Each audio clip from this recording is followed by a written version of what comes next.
This episode is sponsored by State Farm. Choices are great. Like with your podcasts, you get to choose what you want to listen to.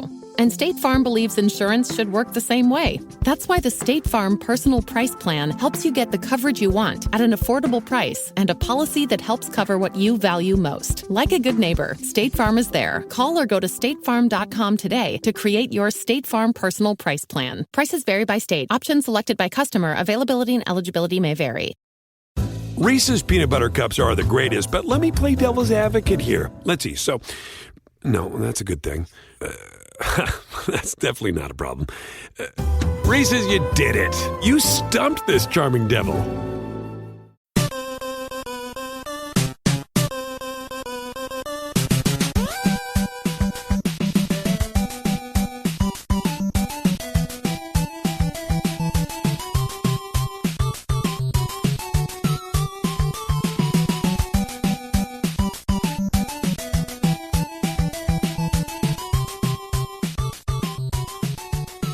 Welcome to the family here on Purple Mafia. I am your host, Paladino Joey, or Joey Awajan. Purple Mafia is available on the sportstuff.com, iTunes, Stitcher, and Double Twist. A wonderful pleasure to be back on board once again today as the Minnesota Vikings beat the Green Bay Packers 23-10. Yeah, we beat the Packers. We just kicked their ass. We beat them by 13, you know. We just beat them, you know. Yeah, well, if you've been living under a rock, kind of helped with Aaron Rodgers getting pushed down into the turf with a clean hit from Anthony Barr. Packer fans will disagree with that. It was a clean hit. Troy Aikman kind of was going wishy-washy a little bit on that one, but most people would say it was a clean hit. It wasn't intent to injure, all that. Maybe a little bit on the rough side. Some people... I don't know. To me, it's just bang-bang type of situation. I mean, momentum, the ball was let go. It wasn't intentional. And I don't know. When you're tackling a guy, I don't think anybody's really thinking about breaking somebody's bones or this or that, but they want to lay a good hit just to kind of, hey, keep the guy reeling. Let him know. Keep him scared a little bit that, hey, we're here. We're coming for you, brother. And, well, Aaron Rodgers broke his collarbone in today's game in the first quarter, before the Packers had scored a point. So it is what it is. I'm glad the Vikings won the game. I'm glad the Vikings are now in first bleeping place, which is pretty cool, especially considering the other division rival that was doing well, that beat us in US Bank Stadium just a couple weeks back. Well, they didn't win either, and we'll talk about that in the second segment, but still... It's looking good for the Vikings in the division, but it's just like, what the hell's going on here? I mean, we have our star running back, nice, fun draft pick, tear his ACL in the Detroit game. Case Keenum sucked big time in that game, but then he saved our butts in Chicago, and he looked okay today, and most of the time he was pretty good. What the hell? I don't even know where to go with this one. Stephon Diggs not available. That didn't help. And, well, Laquan Treadwell made a spectacular catch and had over 50 yards today. So, yeah, that's, I don't know, man. I mean, I'm glad we won, but, wow, weird. Jerick McKinnon looked good, and then he had an imbecilic, idiotic fumble. You saw the team relax, get a little bit chill, like, we'll be fine. Well, what's Green Bay going to do without Aaron Rodgers? And they just kind of slacked off a little bit, got a little sloppy, and... that was annoying. I mean, it just drove me nuts. Latavius Murray's statistics don't look good. 1.9 a carry. That's this sound effect. Literally 2 yards in a cloud of dust. But he looked okay out there. Still, obviously not like full-time running back material, even though he kind of is. He kind of is and he kind of isn't. But he showed value, particularly receiving as well. Well, at least on one play overall. Jerick McKinnon continues to be a total yardage overall guy. He's really stepped up. He had 2 touchdowns in the game, total yardage of approximately 90, I believe. He had over 90. Yeah, nope, he had 99, so almost 100 total yards. If not for that Mickey frickin' fumble, who knows? He might have had even more, would have been continuing on that drive, and he would have continued to have yards on that play. Adam Thielen stepped up in a huge way in this one. He was beat up a bit, but he made some big catches. He was overall excellent in the game. How can you not let Adam Thielen? He was the number one receiver in today's game, without a doubt. He was targeted 13 times. I mean, Case Keenum is a smart, intelligent backup quarterback who's capable of winning games. And you can't really ask for more in your backup quarterback. And I'm staring at something right now that I can't even believe what I'm looking at. Segment number 2. Yeah, segment number 2. I can't. What? Okay. This is... the NFL has just gone a bleep. It's gone upside down. I don't know. I mean, just take the standings from whenever and just flip the newspaper over. Just flip it over, turn it upside down, and that's what's going on. I mean, I can't even tell you. I'm just at a loss. And yeah, the Packers are screwed because Mr. Aaron Rodgers, is going to be out 6 to 8 weeks, something like that, 6 to 7 weeks or so, and that means very late in the season. The Packers, well, luckily for them, they'd won 4 games, so hopefully, but I don't know. I mean, further proof, and Jeff Dubay said this on his new podcast as well. What's it called? The Puffy and Lynn's show? Pretty awesome. I actually highly recommend it, even though I wish he'd recommend Pro Mafia too, but I don't know. I can't really count on that happening. You never know. He was talking about, what was he saying? Yeah, how Green Bay, the franchise, they do everything right. They know exactly what they're doing over there. It's one of the best run organizations in football. No, it's one of the luckiest organizations in NFL history, if not the luckiest, at least in terms of the quarterback position. Like, duh, right? I think most Viking fans know that. Some Packer fans, they got them shades on, boy. They got them G shades, the nice green G and all that, whatever it is, white with green, whatever the hell it is. You know what it looks like. They got them shades on, and there's nothing else to see here. There's nothing else to see here, boy. All Packers all the time. Go Pack Go. Regardless of what's going on. It's Go Pack Go. And, well, some of the same fan base was even ripping on Aaron Rodgers at times and McCarthy. Well, bleep. Fill in the blank there with that swear word. Without Aaron Rodgers, without Brett Favre, the Packers are what the Packers were, if you know what I'm talking about, in the 70s and 80s. Did you hear about any Green Bay Packers in the 70s and 80s? I'm waiting. Did you hear? Hear about this? Did you hear about them? Nah. I didn't really either. So, exactly. I mean, there are good players on the sideline. Don't get me wrong. They got some nice receivers. But, I mean, the young man over there, Mr. Brett Hundley, and imagine that, the quarterback replacing Aaron Rodgers for the next several weeks. His first name is Brett. I can't believe that. How funny, how ironic is that? I mean, that might be the little funny, humorous karma in there because of how rudely Aaron Rodgers treated Brett Favre. Now, before anybody comes at me with the F-bombs and how childish and bleep you Viking fans, like, whew, Kevin Godspeed out there. Holy moly, man. Whew. And I don't think he's a listener. He probably would rather do something else to himself than listen to this show, but because I'm sure anything with purple on it is just the devil. But, God bless the guy. Sheesh, that guy's mad. But no, I'm not making fun of anybody, I promise. It's just like he's a little bit ticked off. And no, anybody celebrating an injury to Aaron Rodgers, nah, what are you doing? Really? I mean, I'm not celebrating an injury to Aaron Rodgers. Is this an impressive win for the Vikings? No. No, it's not. You just beat the Chicago Bears again. Lottie freaking da in U.S. Bank Stadium. That's basically what we did. We beat the Chicago Bears again. Lottie freaking da. Mediocre defense, and this guy can do this, and that guy can do that, but overall, it's not impressive. It's just not. You have a young quarterback who'd thrown 11 bleeping passes in his career before today's game. Now he's attempted 33, so he kind of tripled that right there. See what I'm saying that? He tripled it. Now he's got 44 pass attempts in the NFL.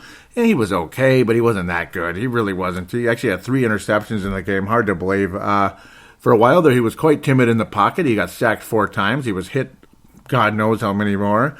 There's nothing to say. There's nothing to see here. There really isn't anything to see with the Green Bay Packers now. They're probably going to lose just about every game now.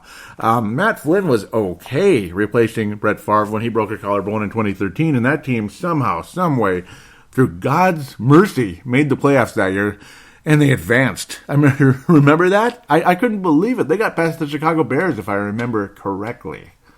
If I remember correctly, yes, it was the Bears. I remember Aaron Rodgers was a bit out of shape. He was like, whoo! I remember the celebration when he was celebrating after the touchdown pass because, well, you're coming back from that kind of injury. You're not really in game shape right out of the gate, and you got the job done. And I don't know. I hope the Packers aren't able to get things rolling again, but I think, I guess I jinxed them when I said they're probably the best team in the NFC because they were. But because of one guy. And he's got the worst, I hate his demeanor. He is the most arrogant Mickey bleeping you-know-what I've ever seen.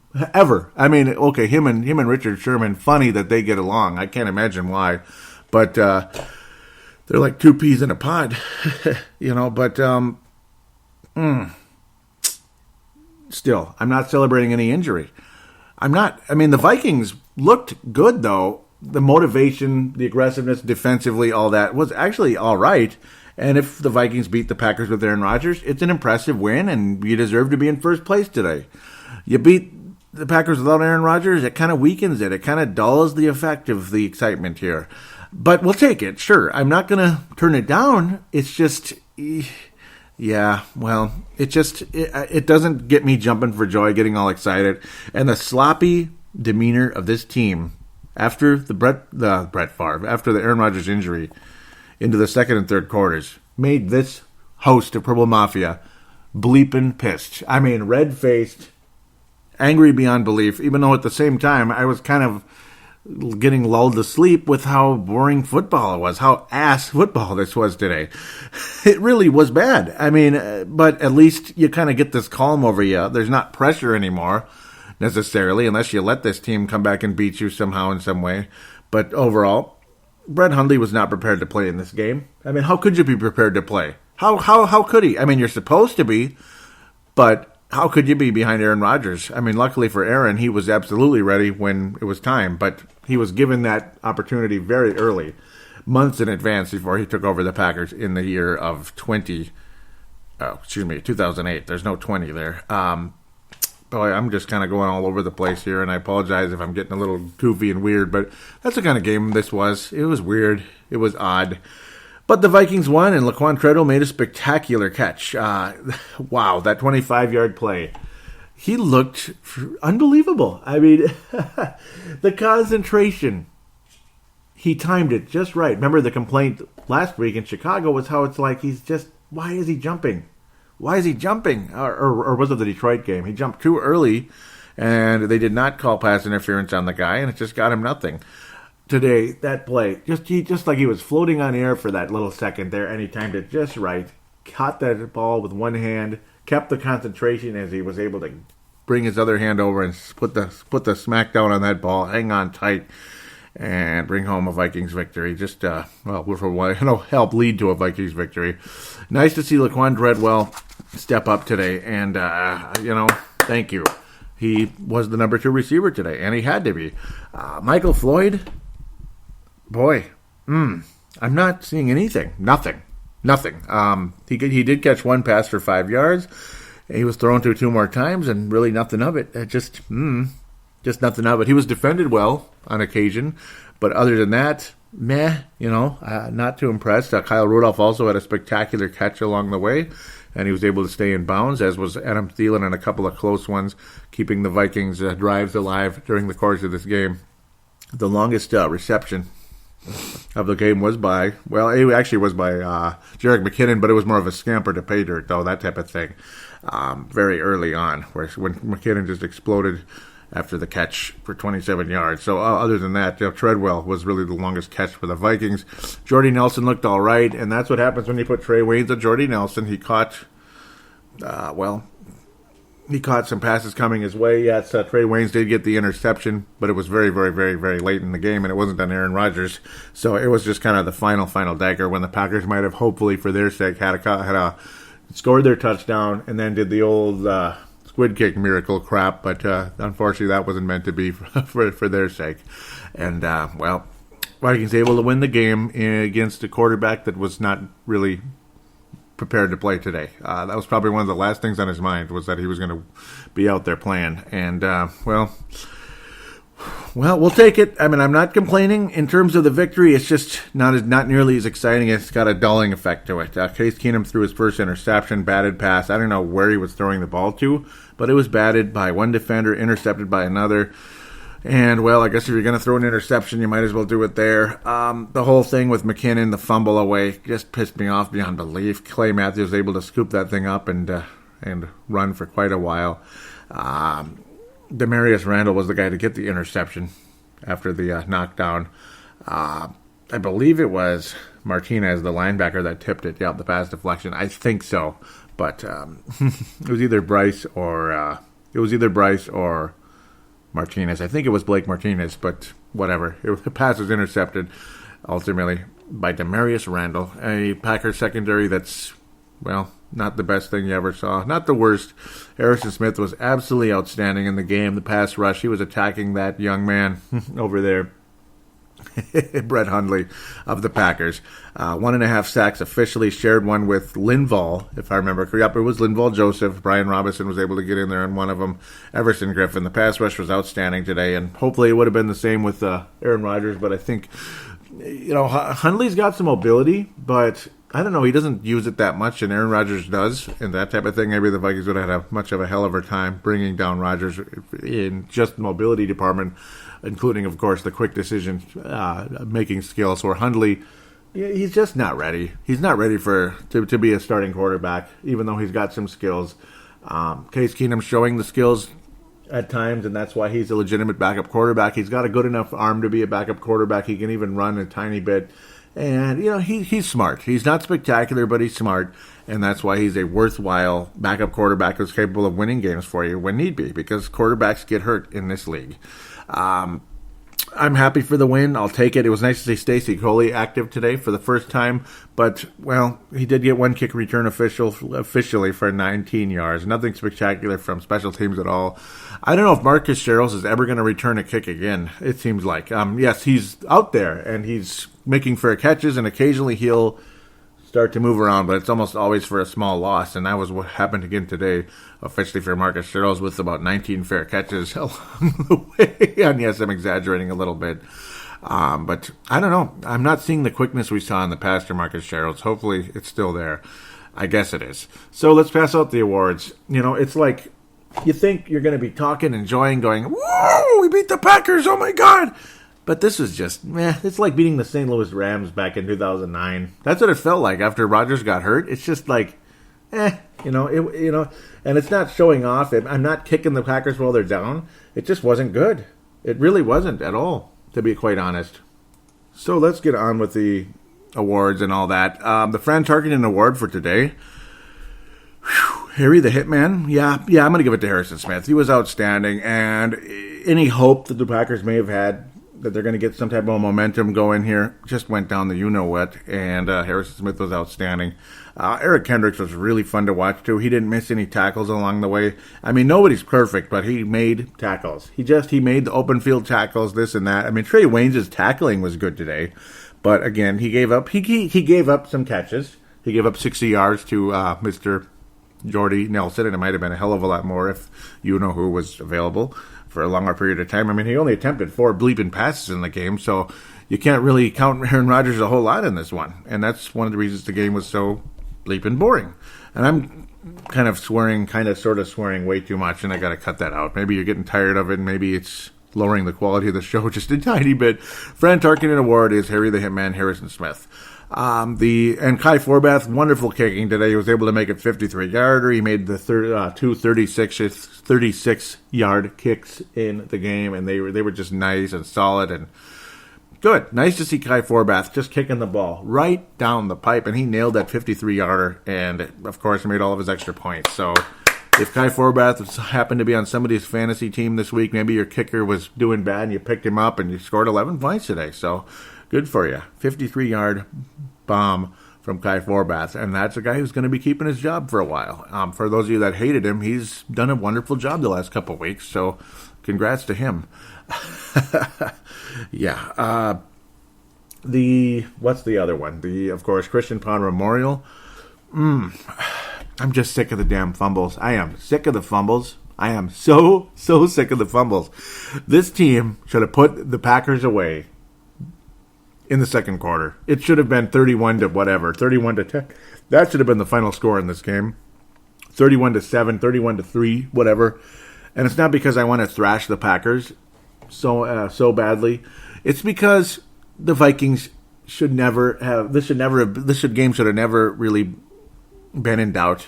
It really never should have, because without Aaron Rodgers, it ain't the same. It really isn't. You just the heart of that team is long gone now for several weeks, and to fumble that ball away and just give them hope, give them a chance, make us get frustrated, piss us off, ruin the whole feeling in that building is annoying as hell. Jerick McKinnon he's got a lot of skills, but he's got to cut this crap out. Just stop it. Stop it. Stop it. Stop it. Thank you, Michael Savage. Yes, best radio host on the planet there, Michael Savage. Yes, there is nobody better than the Savage Nation. Just stop putting the ball on the ground. It's the fumbles. I'm not even going to give Jerick McKinnon the Ponder Memorial because he was so good, but just the fumbling in general. It's like a hint towards it, because other than that, I mean, I can't really get mad at anybody right now. Marcus Gerald's punt returning is annoying and weak, but whatever, man. And they're not going to put McKinnon on the kickoff return anymore because his role is increased, and he's got a problem with fumbling the football. Something we've become very well acquainted with running backs in this town, and just stop it! Stop it! That's what I gotta say. Ugh, my teeth are gritted right now. So, segment number 2 coming right up. NFC North Roundup, NFL Look Around. We'll call it a look around rather than a roundup, and previewing the next week's game against a divisional opponent this week. Ooh, who is that? That's the Baltimore Ravens, and yeah, we'll find out what's going on with that.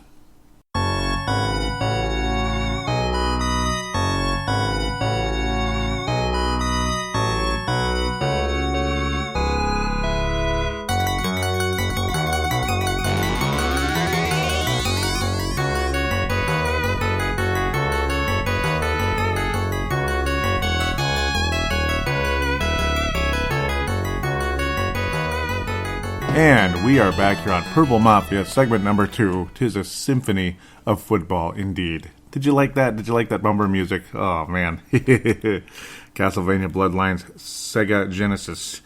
Yes, and that was the best song in that game, in my opinion. New York Giants leading the Broncos 10-0. Well, it's about time. It took you 5 stinking weeks to finally, maybe, hopefully get a win. Or would it be 6?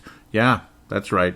Indianapolis and Tennessee Monday night. Ooh, that's a barn burner. No starting quarterbacks there either. What a fun season. Isn't this fun? It's just so much fun. There's like no starting quarterbacks. Screw all that starting quarterback bit. Let's just backups everywhere. Before you know it, it'll be Mark Ripien in the Super Bowl again against Wade Wilson or something. Maybe that would have been nice if it was Wade Wilson of the Vikings, but whatever. Okay, that was a fun Super Bowl to watch too. Just fun stuff. Shades back to the 92 Super Bowl, 91 season, but of course January 92 in the Metrodome. That was not very fun to watch, and I hate the Redskins ever since. Just boring. Just put the word boring, and you'll see the Reds. Okay, maybe not. Philadelphia Eagles, that's a team that's not boring right now.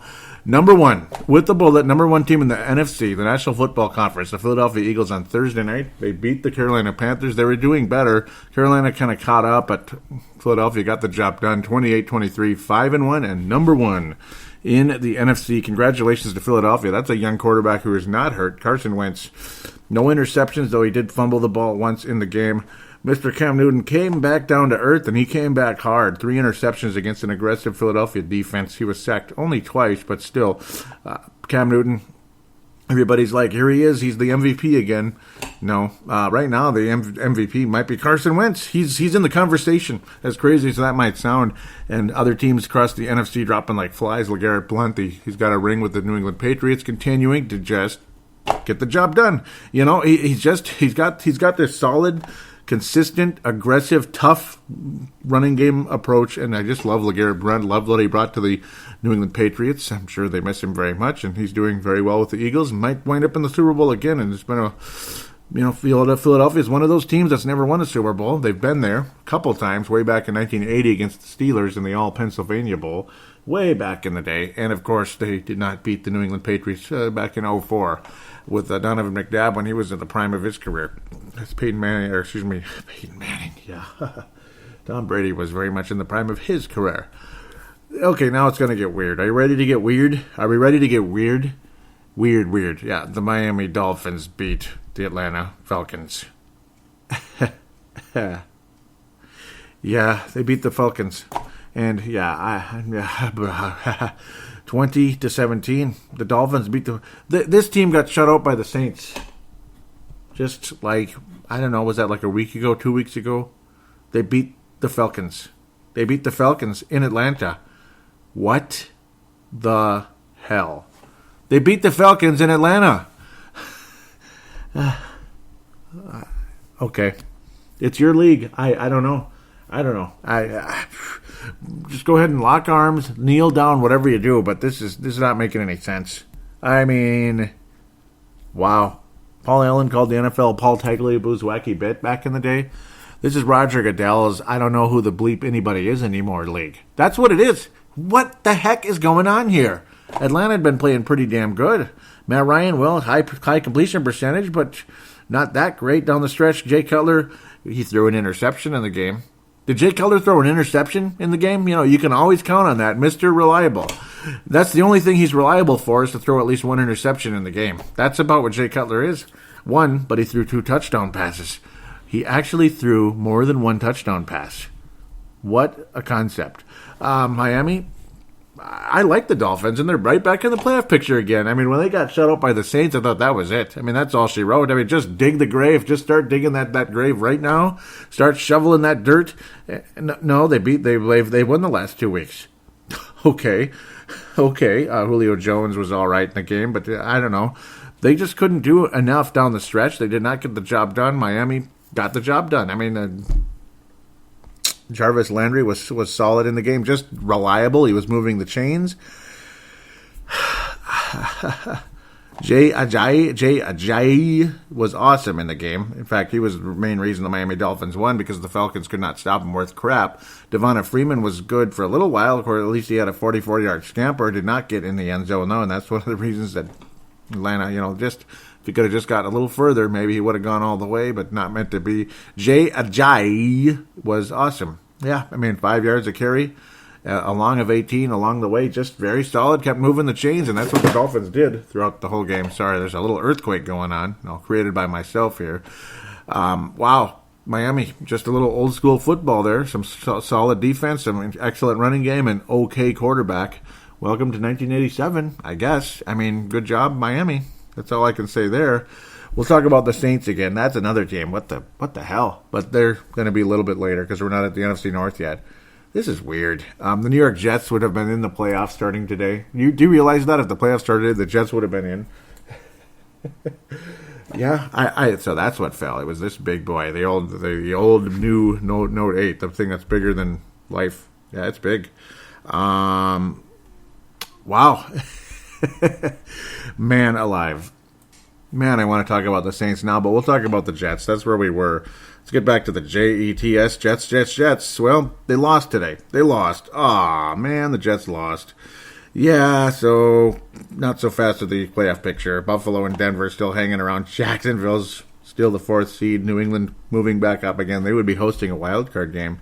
And the lousy, crappy, Mickey frickin' Pittsburgh Steelers are back in the bye. How weird is that? Because of a certain thing today. But we'll talk about that in a second. I'm bouncing too much here.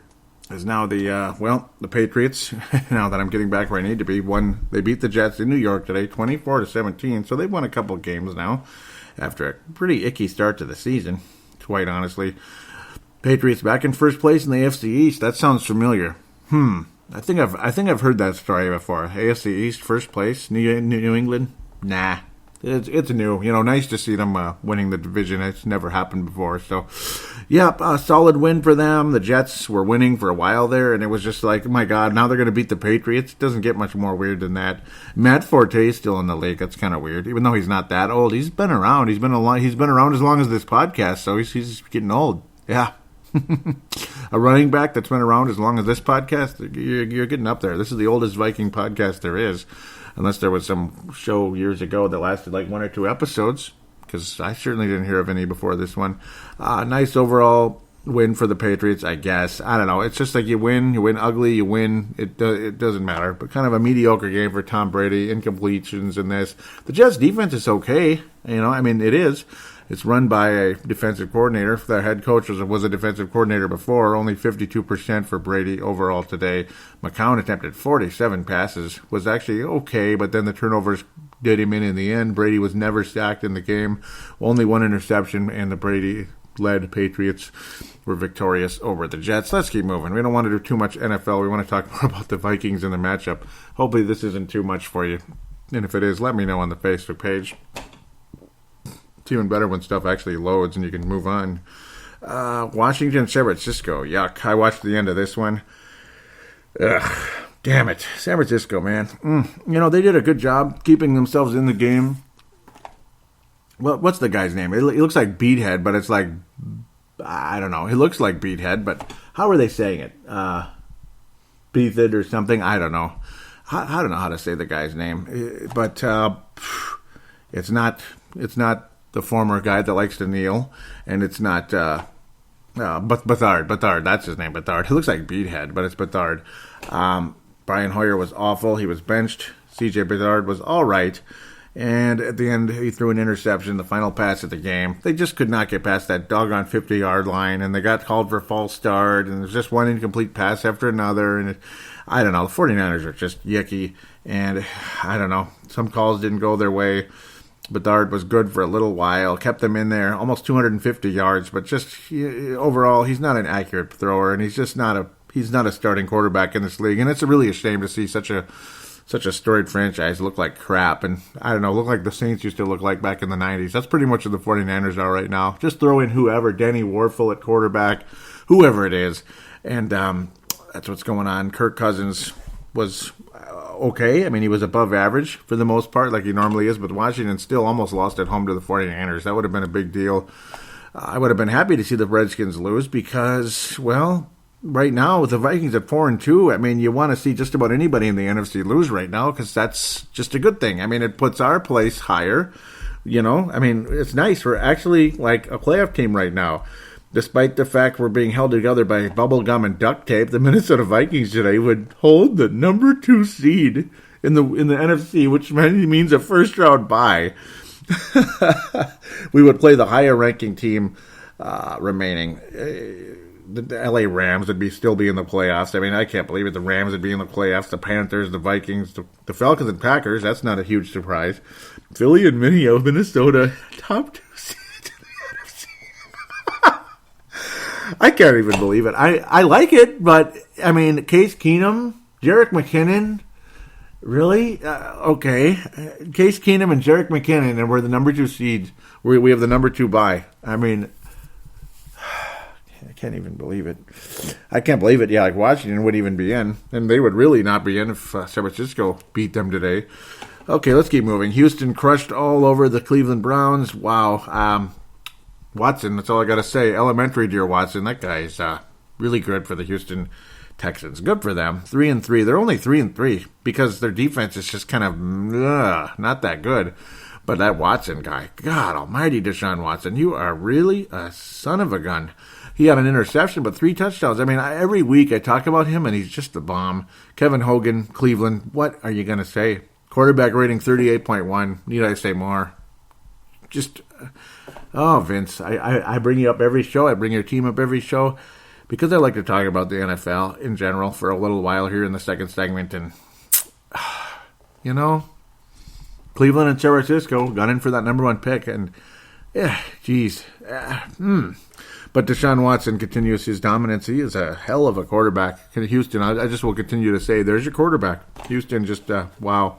Really impressed with Deshaun Watson. Just to think that they were starting Savage. That's going to sound more and more crazy.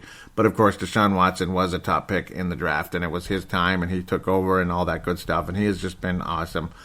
Good for him. And, yes, he was a first-round pick, so it's not like – but, for him to get going at this pace as early as it is. I mean, the guy's young. He's 22 years old. He just turned 22 for crying out loud. So it's impressive to see him doing as well as he is. And first-round quarterbacks, sometimes they're good, sometimes they're not. So, I mean, he really is the guy, without a doubt, for those Houston Texans. And he's way to take over. And yeah, I mean, they're just like, yeah, screw Tom Savage. Let's just go with the youth now. And he's really been fun to watch, fun to keep up with and all that.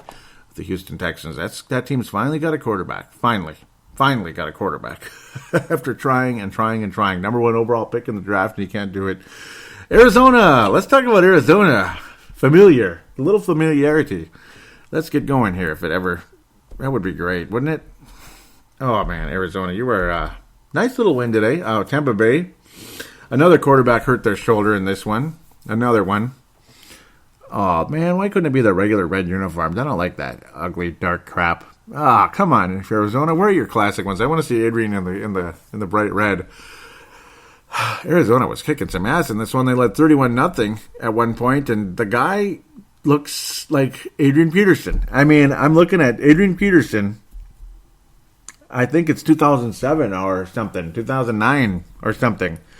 26 rushes, 134 yards, 27-yard scamper to pay dirt, 2 touchdowns overall for Adrian Peterson. Wow. You doubted him, right? You doubted him. See what happens when you doubt him? Well, I doubted him too. Wow, that's really good. New Orleans, I guess they don't care though with the way they're playing right now. They're playing a lot better. Nice, good win for Arizona, by the way, because it's not like Tampa Bay's chopped liver here. But Ryan Fitzpatrick's the quarterback because Jameis Winston has an injured shoulder, too. We're not hearing about out for the season or anything, but injured shoulder is injured shoulder. Ryan Fitzpatrick here's the ball, and he wasn't that bad in the game, but Carson Palmer and Adrian Peterson turned back the clock. Ooh, you guys. Drafted in the mid-2000s, looking like stars. Hard to believe that the mid-2000s were that long ago. Man. You think like the mid-90s were a long time ago. No, the mid-2000s already a long time ago. Palmer and Adrian Peterson. You're still a young man, baby. Yes. Wow. I'm impressed. Nice win for Arizona, and good for them. They're back to 500, so don't give up on the Arizona Cardinals just yet. Maybe 2 teams that have been fun to keep up with this season in a big way. I'm seeing another thing, too. Wow, I'll get back to that.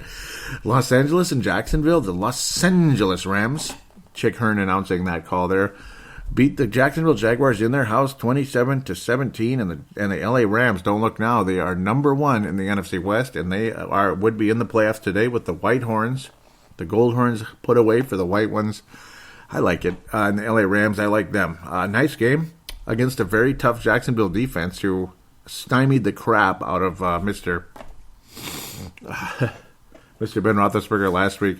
Now, Jared Goff did not have a good game. No, but he didn't turn the ball over at least. He was adequate. Not high completion percentage, but adequate.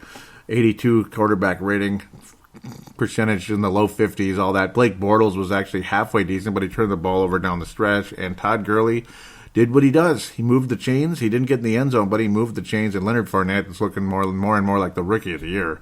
If it's not Deshaun Watson, it's Leonard Fournette. I mean, wow. Those 2 guys are running away with it, other than, Kareem Hunt, too, looking spectacular. Leonard Fournette, another 130 yards on the ground today, another 75-yard scamper. The guy is Adrian Peterson right now. He's today's Adrian Peterson, I would have to say.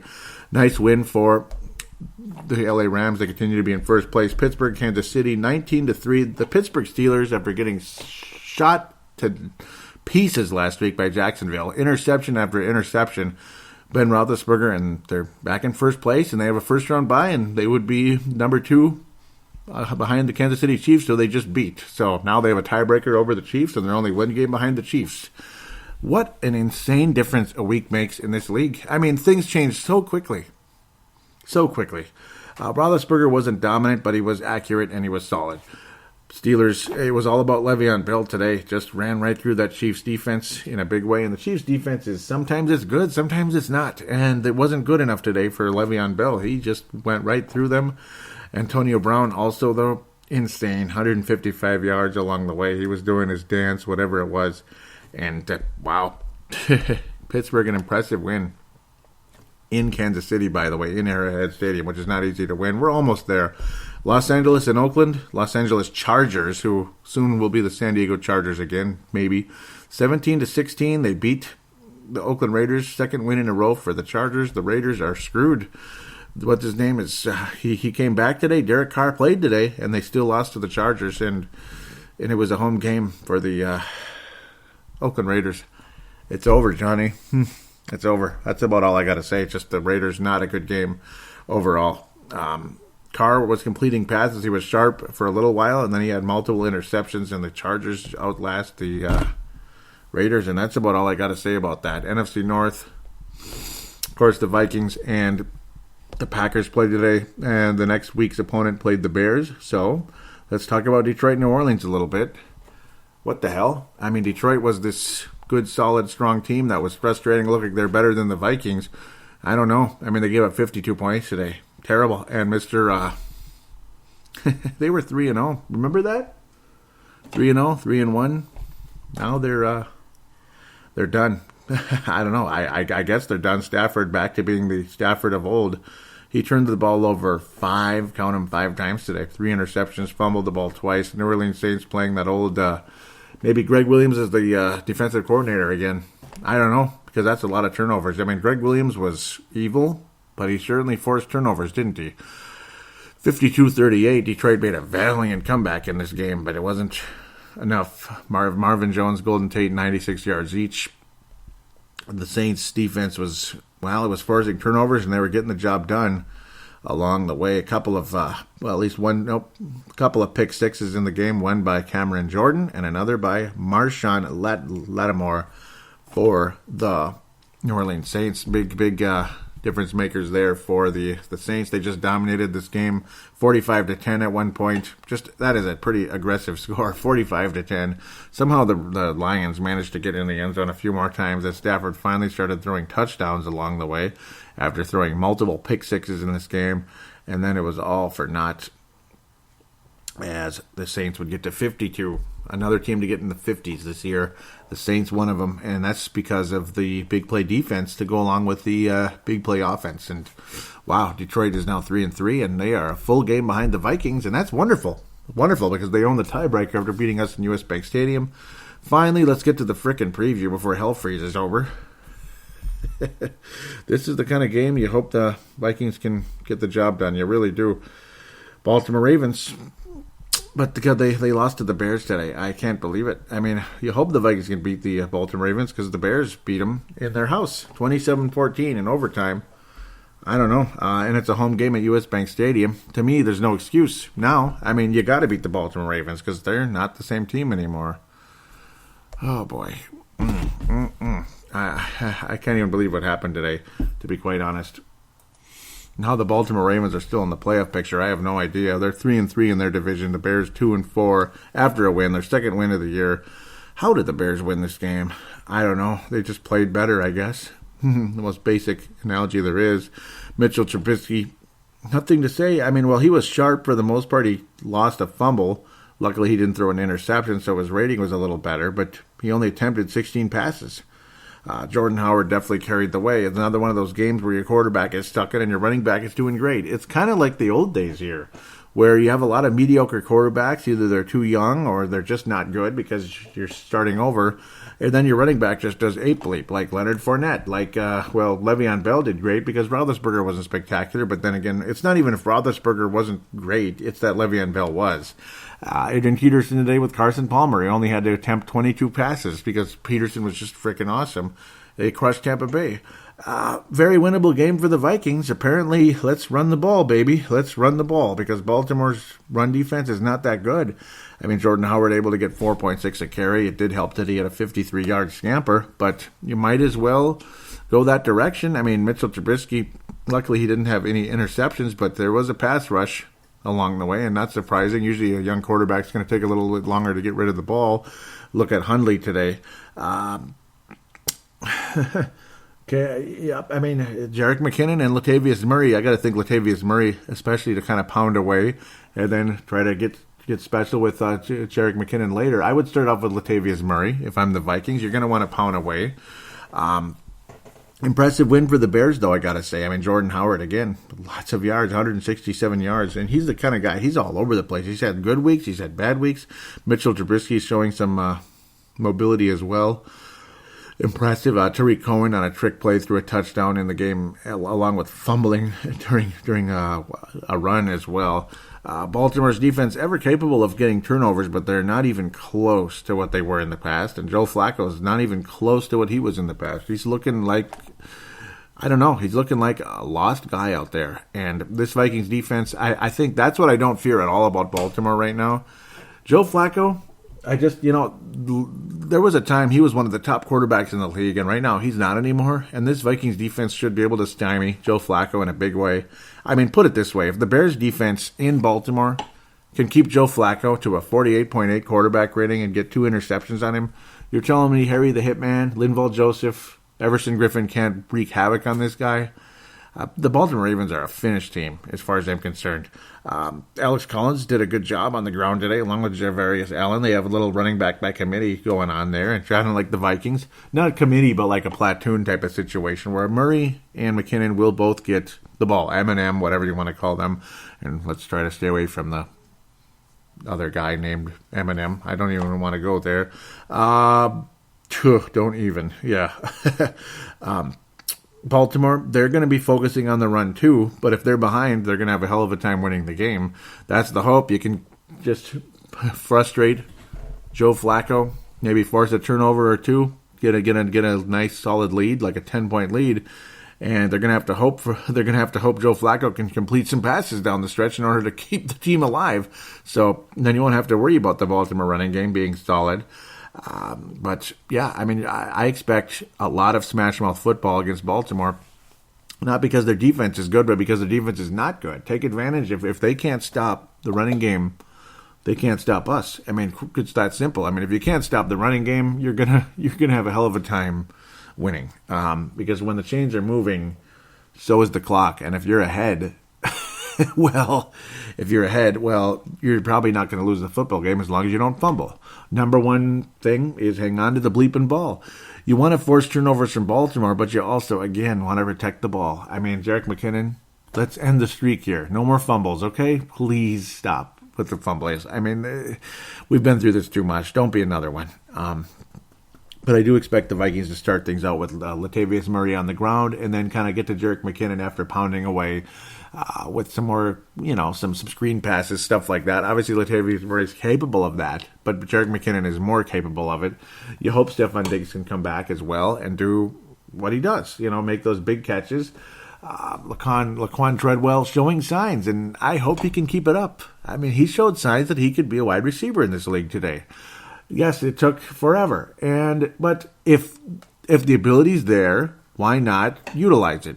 And if it's not there and it was just luck today against a not-so-good Green Bay defense, then so be it. But at least try. And I expect Laquan Treadwell to get some looks in this coming week against a weakened, battered, and just no longer far removed from their Super Bowl day Baltimore Ravens club in US Bank Stadium. I expect a Vikings victory. Absolutely expect a Vikings victory. And I expect to see 100 yards rushing for at least one of the two guys. Probably Jerick McKinnon, but maybe Latavius Murray. Just maybe Latavius Murray will get his first 100-yard game because he's more than capable of doing that. Vikings will win the football game. They're going to score some points in the game, and there's no reason why they shouldn't. Just, again, don't be neglectful with the ball this time. Vikings will score. I mean, if the Bears can score 27 against this team, yes, it took overtime to get there, but shoot. I mean, why can't the Vikings get 31? 31-18, Minnesota's going to win this game. They're going to beat Baltimore pretty good, going to get to 5-2. We're going to look great. And then after that, we'll just kind of go from there. Take it 1 week at a time. As lame as that sounds, that's all you can do right now. And maybe young Teddy Bridgewater will be knocking at the door after that in the next couple of weeks. We'll just have to wait and see, though. We are going to take this 1 week at a time. I'm not going to look past Baltimore yet. I know I'm not the coach of the team or whatever, but we're not going to look past Baltimore. Just get to 5-2 and worry about the next game after that, okay? It's that simple. We'll be back for fan interaction.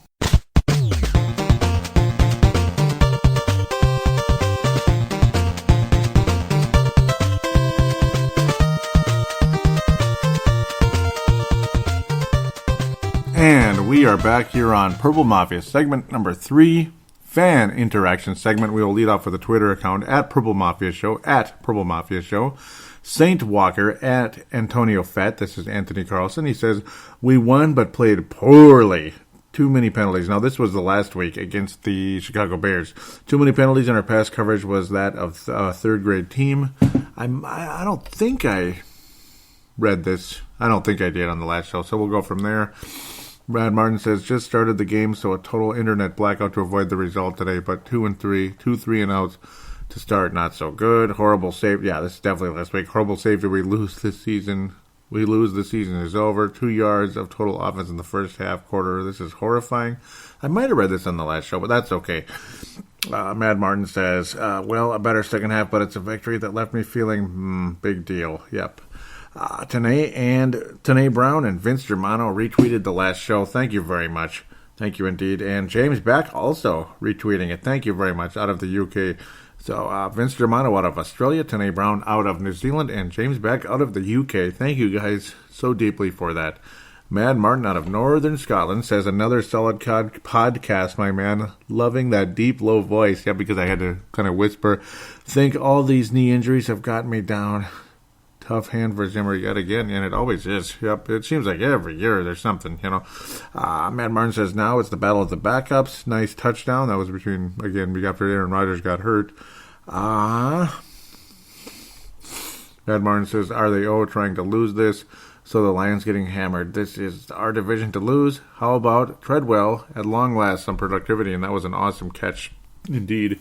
Matt Martin continues saying, how true. We still have to beat a good defense for me to be a believer. Yeah, but I was saying how it's like we're not even, this would be the ugliest division champion ever. It might be a 9-7. He said the Lions should be the favorites, but what's happening to them against the Taints? Who the hell has any idea? Yep. I don't know about Detroit either. They don't look ready. Brad Martin was chuckling about this one, Romo to the Packers rumor. That's a good one. That would be hilarious. He says, are there going to be any Packers left after the... Yeah, because it was one injury after another. It wasn't just Aaron Rodgers. There was one defensive back after another. I mean, I lost count at how many. It was at least like 5 or 6 guys were limping off. Some of them more serious than others, but still super serious situation going on. Interesting. Let's see, where are we? Mad Martin says, so Packer fans moaning about Rodgers being out. Hold on, we have our starting quarterback. Yep, running back and key wide receiver out. So, shut the bleep up. Yeah, I mean, I agree with that. It's definitely a thing. I mean, we've had a lot of people out. Obviously, Bradford may never play again, and he was pretty damn good at one point. Especially, the Saints game, we thought, here we go. We really got something, and wow, just crazy. Ned Martin says, one hit and a broken collarbone, methinks. Over here on Sky TV, they are saying all these injuries could be down to a lack of conditioning. Interesting. Matt Martin's wondering about 6-2 at the bye, or am I expecting too much from the team? Well, it depends on who we're playing after that, and I don't know. Should I check? Because I want to just look at Baltimore, but I'll see who is next. No, I'm kidding. It's like, okay, Cleveland, yes. There's no reason why the Vikings shouldn't be... Because I forget sometimes who's after, because I'm just focused on the next week. That's the most important thing. The Vikings should be 6-2 after this, yes. And if they're not, that's kind of lame. We're playing 2 Browns, though. We're playing both Browns, the Ravens and the Browns. So the new Browns, the old Browns and the new Browns. Yeah, just he got frustrated with some of the bad offense along the way, too. He says, I always like to beat the Packers, but this, again, but once again, this was not impressed. Unlike the second half, and they should have put the boot and hammered it in the pack. Yes, the Vikings should have absolutely won this game earlier than they did, as far as I'm concerned. Tanae Brown was just simply liked one of the things, because I was talking about how it was the first time ever, really, Vikings and Packers were in the sunlight at US Bank Stadium, and it was really cool to look at. It had a really nice look, a nice bright sunlight shining down on the Vikings and Packers, and it's fun to look at that in US Bank Stadium nowadays. But it was the first time with the Vikings and Packers in that game. I mean, usually Vikings and Packers is like a 3 o'clock game or an evening game. And a lot of times those evening games don't go so well because it's just, unfortunately, it's kind of been the Vikings' way for a while. It has been a tough go at night for the Vikings. So at Purple Mafia Show for that. Now for the Facebook page, I'm going to give a quick shout out to Vikings Haven, facebook.com/Vikings Haven, or just look it up, MN Vikings Haven, actually. Look up MN Vikings Haven, go like that page. Trevor Wickerin, the founder of it, was kind enough to allow me to post links to Purple Mafia on that page, and it's similar with the in-game conversation, after game, just weekly news, this and that, just ongoing daily news, I should say, with the Vikings, like I do too. I end up posting stuff that I feel is definitely worthy of conversation on this show, so that's where I go with that. We continue where we always left off. Mark Carlson says, so good to start the day with another episode of Purple Mafia, already downloaded in my podcast feed. Thank you for the hard work, Joey. My day is always great, and thank you very much. You make my day better, too, by telling me that. It really does mean a lot. Mark Carlson won the Gold Star last week, by the way. Yep, and I posted, because I loved what Brent Jacobson posted out there, and I shared it. Duck, Packers suck. That was fun. Boy, the whole duck thing, and no conversation, just likes, and I appreciate the likes. I was saying how Bradford and Diggs ruled out for Sunday. This is on Friday. Already they're like, nope, they're not playing. Sebastian Martin, okay, we'll go a little higher. Tony Coleman out of South Dakota says, sounds about right. Sebastian says, that's fine by me. Sebastian's in Mankato. Yankee Zong is in he's in Brooklyn Center. He says, not Diggs. Reggie Adams Jr. says, and he's out of Mankato, says, wide receiver will step up, and I predict Vikings D to play lights out. Ali Sidikai, who's local, also, I forget exactly which town. He says, losing Diggs is tough. Patrick Grant says, Thielen and Randolph will be the heroes of the game. You were up there. They were they were way up there, to be quite honest. So good call, Patrick Grant. Joey Anderson says, Treadwell and Wright better step up. Well, Treadwell did. Mark Carlson says, oh, shit. Kurt Back out of, and Mark Carlson's out of Iowa. Kurt Back is out of White Bear Lake. He says, it's the curse. Every week or season it strikes just when you think you're good. Whammy. Yep, very true. Gerald String says, Bradford who? And Gerald String out of Nebraska. Oh, yeah, that guy. The guy that's overpaid, overrated, always injured, never makes the playoffs. LOL. We'll miss Diggs, though. But we got some good horses in there to fill in, and we did, and that was good. The Vikings would have still scored the same amount of points in the game. Just maybe we would have had less possession of the ball, though. Yeah, but the Vikings offense had some moments. It would be. I'm hoping Teddy Bridgewater can come back and be good, but we'll see. If all goes well, as soon as this week, Teddy Bridgewater will be legitimately practicing with the team again, and at some point will follow on the football field, hopefully. Mike Morris of 1500 continues to say he would be shocked if Teddy Bridgewater ever sees the field. I don't know. I think he's a little too pessimistic. I think Teddy's going to play. I do. Leland out of Iowa says, should be a dogfight this weekend. Let's defend our home turf and get the divisional win and then have some cheese and wine. Yep. Hee. Well, we won and all that, but different circumstances than we expected. In-game thread. Should I bounce around in there? It's so incredibly busy. I'm going to read this first. Bradford's injury could be career-ending. Very little conversation. It was mostly just Jay Glazer saying that he's hearing that the situation with Bradford's knee is not good, and that could be it. He may have to make a decision if he's going to be playing anymore. Sebastian Barton says, saves us the decision of wasting money on him, and that's about right. Dave Hickey out of Iowa says, that kind of sucks. He had probably the best game he ever played against New Orleans on Monday Night Football, and I didn't even see a hit that looked that bad on him. So like Sebastian said, it would save us from making a big decision on him next year. We may have the same decision on Teddy this year, which is really interesting. He said, that really sucks. I pray that Teddy could come back and lead this team to new heights. But his knee makes me nervous too. We may want to draft a quarterback early. Like I say, I really hope Teddy is the franchise. I think Sam is probably done, and I'm with Dave Hickey on this. I'm definitely rooting for Teddy.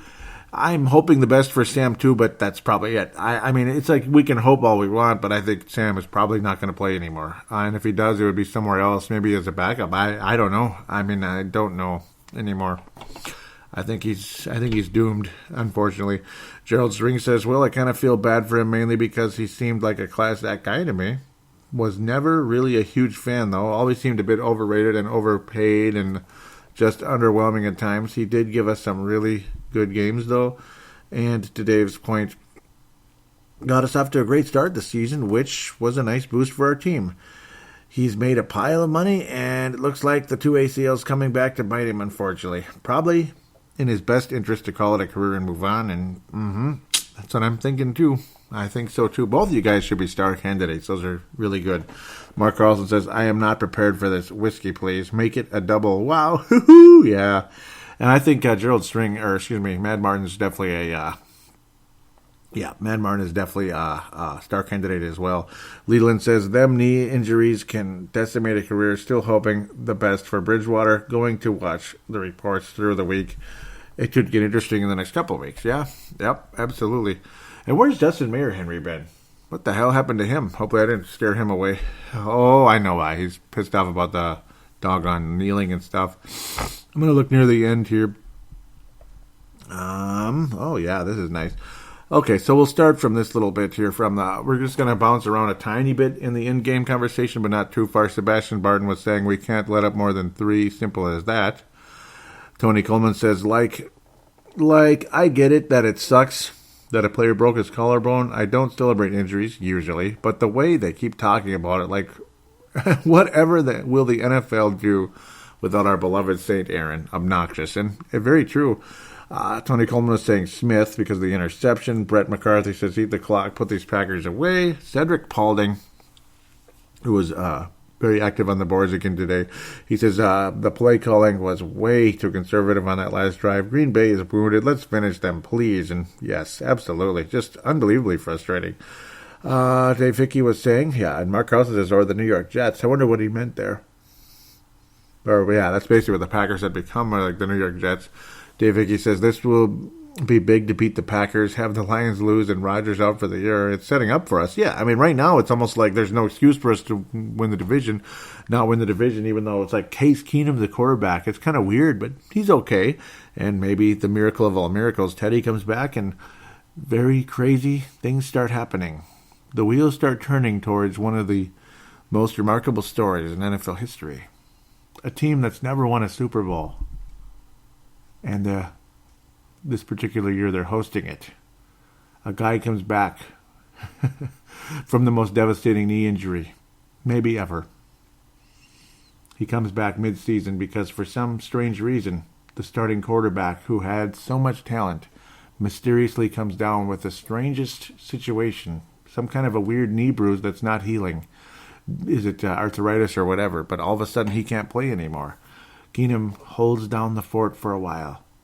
And then the wheels start turning. The wheels towards the greatest.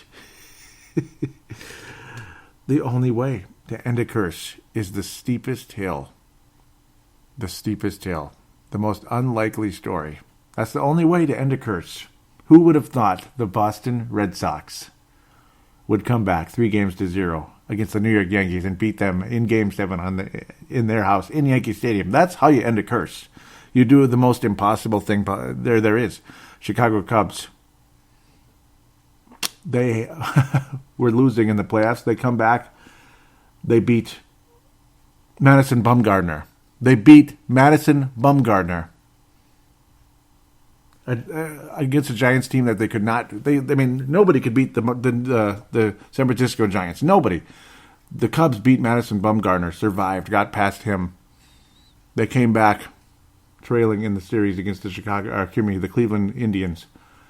After blowing a save and going down, they still came back and beat the Cleveland Indians Game 7 on the road.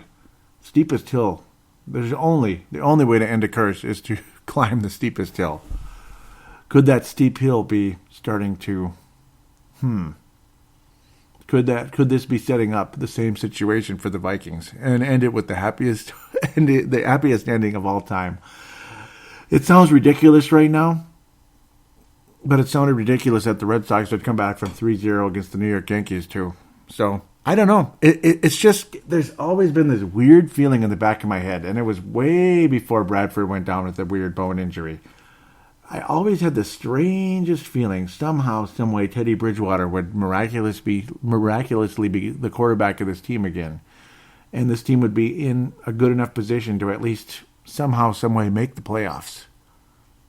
And Teddy would be a part of that. And then the wheels start turning. the wheels start turning. Stay tuned. Yes, that's something to look forward to as this season continues. Indeed. That may have been a little unexpected, a little weird, but it's just almost like something came over me there. I mean, could it be? But it was the way Dave Hickey said, setting up for us. Dave Hickey, you were a star candidate for this show because of that. I mean, it brought it out. It brought it out. He says, Brett McCarthy says, if Diggs was healthy, he would have had a heyday today. That's another thing. Imagine Teddy Bridgewater with Stephon Diggs again. And a greatly improved Adam Thielen. Jerick McKinnon and all that. Kyle Rudolph, remember all that? This just could it be? Could it be? I mean, wouldn't that be the greatest story maybe ever? I mean, think of the movies out there like Rudy, this and that, all these cute little movies. But just imagine like a real life movie taking place. And it would be our team, our town, our stadium. Wow. Okay. Dave Hickey continues to say, I hate to say it, but I commented on an Everson tweet before the game today telling him the only way we win the North this year is by knocking Rodgers out for the year. Look at you. And it starts with him today. It looks like Barr made my wish a reality. And of course, like clockwork, Anthony Barr now has a concussion issue too. So he wasn't able to play in the second half. I didn't even talk about that in the first segment, but Barr, concussion. And, well, we'll see. We all know what concussions can do, and that really stinks. He says, now it's up to the Vikings to finish it off. I would like to see us beat the Pack when they're at their best, and I would too, but nobody gave us any breaks when we lost Teddy last year. And then Sam, after a terrific start to the season. So buck up, Packers. Wipe your tears away and suck the rest of the year. Anytime they suck, it makes my day. Skull. Dave Hickey says, thanks again for your efforts and awards. And you're damn right. You're damn right. You're very welcome, Dave Hickey. All right. So let's get to the post-game thread. Indeed here. Indeedy. Sebastian Barton says, get ready for Baltimore now. And you're damn right there. Mark Carlson says, Minneapolis ER must be busy this afternoon with all those injuries. Yep. Tony Coleman says, sorry for the snapping my lips. It always feels good to win against Green Bay. Leland says, agreed. I'm having cheese and crackers for the Sunday night game. Wow. Mark Carlson jumps in and takes a picture wearing that Vikings shirt, holding up number 1.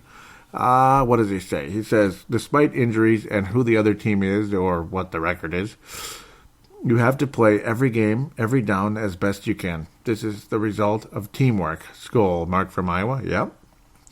Leland says, great division win, nice team win. Treadwell actually made some waves. The announcers were making me sick. Yeah, because they had a rough day today. He said, we should have laid off on tackle, blah, blah, blah. Like the Packers were anointed, the darlings of the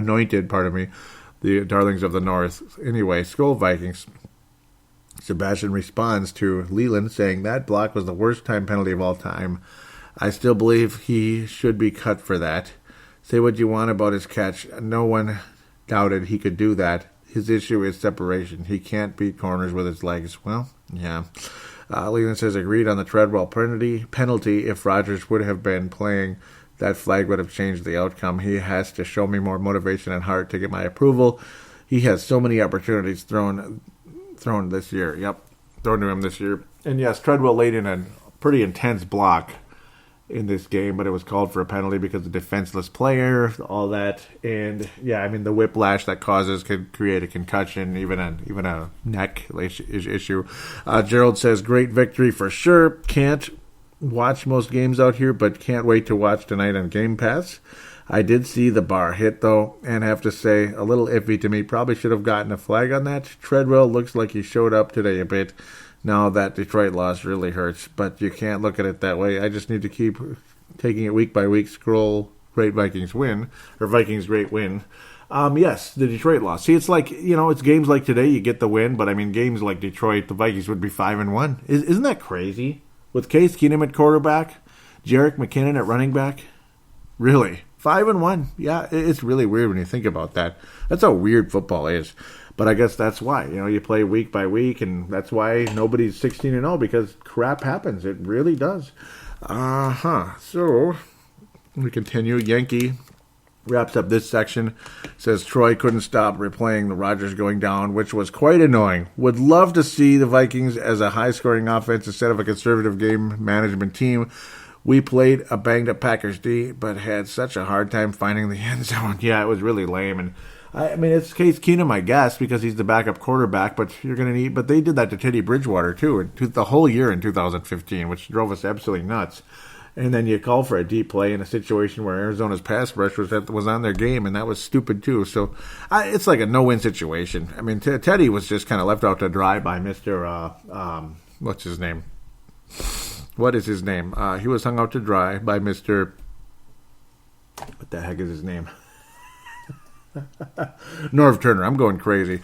Visitor posts are from last week. So good. Adrian Peterson, nice first game with Arizona.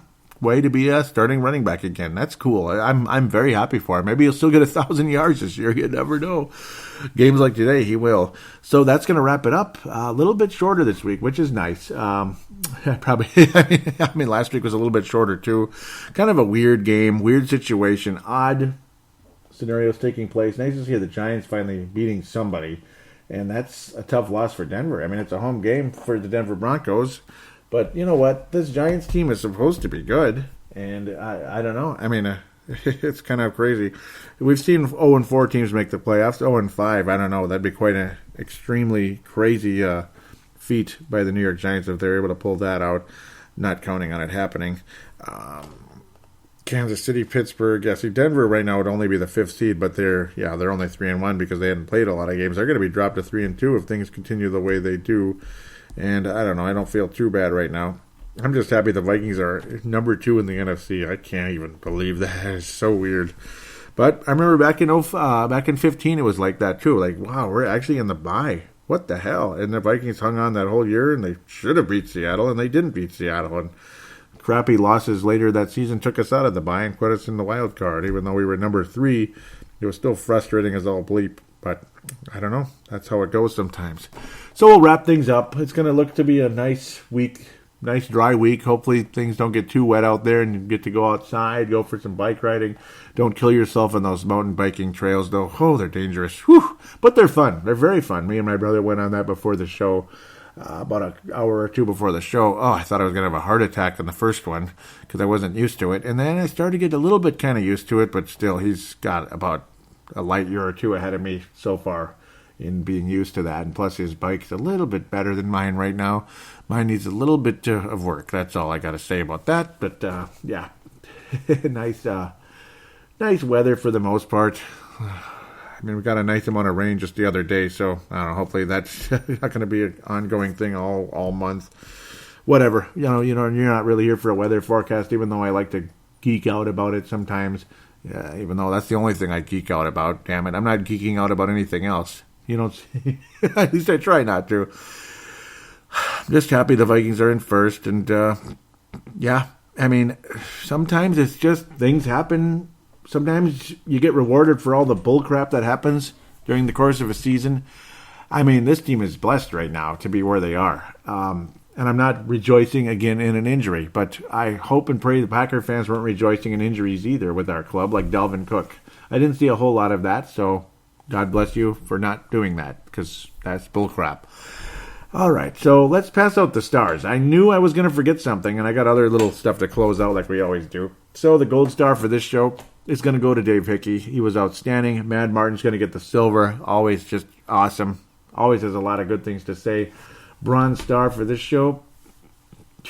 Boy, Leland's going to get the bronze star for this one. Mark Carlson is awesome, too. He's going to get a bronze. You guys, just great show. Great overall inclusion today. Brett McCarthy's always awesome. I mean, he's always a star candidate. And he got the silver star for the whole year last year. Justin Mayer Henry, miss ya. Oh, boy. I mean, I'd like to have him come back. See, that's the problem. See, with him getting ticked off about what's going on in the NFL, I wonder if he's still listening. And if he isn't, that sucks, because I miss seeing him. Josh Mayer Henry, too. 2 guys out of Colorado.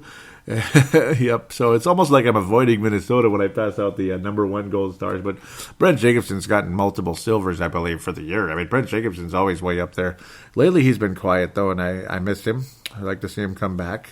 Brent Jacobson, shout out to you, brother. Missed you. Call in again, Brent. You're always welcome to call in. Please do. And, of course, Mad Martin's Mad Takes. We'll get to how you get there now. Facebook.com/Purple Mafia shows how you get to this Facebook page. And, of course, there is the phone line, which is 209-736-7877, 209-736-7877. It is a voicemail. Do treat it as such. Mention you're calling in for Purple Mafia or Joey or whatever, and do your statement, shout-out, comment, question, opine. It's a 3-minute limit when you call that number. There's the call now button also on the Facebook page. Takes you to the same thing through Facebook Messenger, which you could use with any smart device on the planet. And it's free, 100% free, regardless of where you're from. As long as you have Wi-Fi, even if you're on the International Space Station, as long as there's Wi-Fi, you could connect to the Purple Mafia show that way. And then there's the unlimited route, which is the audio submission, which, again, there should be a kind of an unwritten limit, though I don't want somebody giving me an hour-long thing. But certain people have a green light to go longer. I'll say 5 minutes or so, but generally, guys like Mad Martin and Sebastian Barton, that sounds really cool. They have a green light to go longer if they want to. And Brent Jacobson, you're always welcome to call in too. And heck, I'd even give him a green light because he has a lot of knowledge of the game and he loves this team and he loves this show. At least he used to. If I didn't scare him away. Always recommend Ali Sidikai, NFL Spot. Do check out what he writes for the Vikings. He's also got Dunking with Wolves, I believe, or is it The Wolves? You can always Google that. He writes for the Timberwolves on there as well. Very, very fun. I also do Brave the Wild and Timberwolves Explosion. I'll be very active on those shows, particularly Brave the Wild right now. But Timberwolves Explosion, that's starting up the regular season is starting up this week. I did a season preview for the Timberwolves. They already did the first regular season show for Brave the Wild. Highly recommend those. Do check them out. I did the shows. If you like this one, you'll probably like that one as long as you give a crap about the Wild and Wolves. And I hope you do. I mean, why not? Wild and Wolves deserve your attention too. Thank you again for listening to this show. Thank you again for being loyal for so long. Please tell your friends about it. If you could, please write a positive rating on iTunes. It's not getting lonely, but it's getting bored because it's been a while since anybody's written a review on there. You don't have to give me 5 stars, but please don't give me 1 because there's no way in hell this is a 1-star show. Even 2 stars I think is a little harsh, but whatever. 3, 4, or 5 sounds a little better. And if you could do that, it would be greatly appreciated. Write a review, what you like about the show, maybe even what you like approved, and I guarantee a star on this show, as long as it's not a 1 or 2 star rating. Other than that, I probably won't even mention you at that point, because you're probably a hater. Other than that, though, thanks again. Hope for a Vikings victory over Baltimore and Cleveland coming up, as the Vikings head to London after the Baltimore game. And, well, let's get to that 6-2 record and go from there.